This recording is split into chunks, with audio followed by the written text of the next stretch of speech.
If you need to request a refund from Lyft due to an incorrect payment or other issues, follow these simple steps to ensure a smooth process. Step 1. Open the Lyft app. Launch the Lyft app on your smartphone. Make sure you are logged into your account to access your ride history and payment details. Step 2. Access your ride history. Tap on the menu icon in the top left corner of the app. Select Ride History to view all your past rides.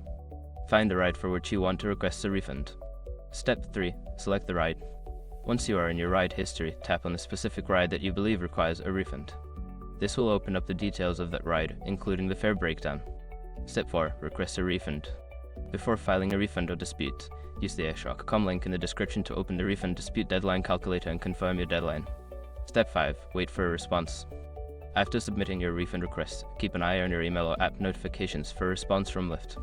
They typically respond within a few days, so be patient while they review your case. Once you have completed these steps, you should be on your way to resolving your refund issue with Lyft. If you have any further questions, don't hesitate to reach out to their customer support for assistance.